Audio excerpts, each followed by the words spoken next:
Hi friends, welcome back to my channel. నా video చూస్తున్న ప్రతి ఒక్కరికి చాలా చాలా థ్యాంక్స్ అండి. నేను ఈ వీడియోలో వచ్చేసి కంటి కింద డార్క్ సర్కిల్స్ అయితే వస్తూ ఉంటాయి కదండీ! అవి ఇబ్బందిగా అనిపిస్తుంది. అవి రాకుండా ఉండటానికి చిట్కాలైతే చూద్దామండి. కళ్ళ కింద నల్లటి వలయాలు అంటే డార్క్ సర్కిల్స్ రాకుండా ఉండడానికి కీరదోసకాయ, రోజ్ వాటర్, అలాగే బంగాళదుంప రసం వంటి సహజమైనటువంటి చిట్కాలు చాలా బాగా సహాయపడతాయండి.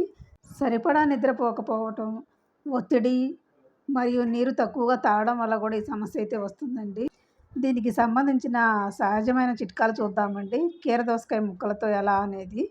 ఫ్రిడ్జ్‌లో ఉంచినటువంటి చల్లని కీరదోసకాయ వలయాలను కళ్ళపై ఉంచి 10, 15 నిమిషాలు విశ్రాంతి తీసుకుంటే కళ్ళ చుట్టూ చర్మం రిఫ్రెష్ అయితే అవుతుందనమాట అండి. అలాగే ఇంకొక దాంతో కూడా చూద్దామండి.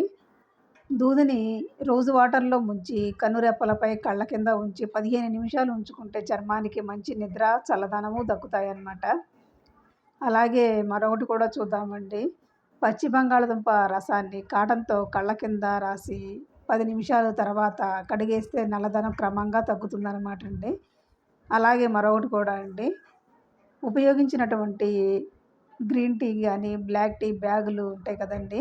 అవి ఫ్రిడ్జ్‌లో చల్లబరిచి కళ్ళ కింద పెట్టుకుంటే ఉబ్బరము, నలుపు తగ్గుతాయన్నమాట అండి.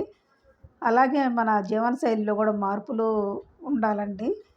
రాత్రి కనీసం 7 గంటల నుంచి 8 గంటల వరకు హాయిగా నిద్రపోవాలి. అలాగే రోజులో తగినంతగా మంచినీరైతే తీసుకోవాలనమాట.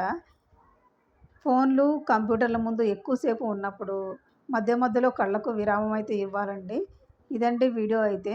మీకు ఈ వీడియో గనక నచ్చితే తప్పకుండా లైక్ చేయండి. అలాగే షేర్ చేయండి. సబ్స్క్రైబ్ చేసుకోవడం మాత్రం మర్చిపోవద్దు friends. Thank you so much for watching అండి.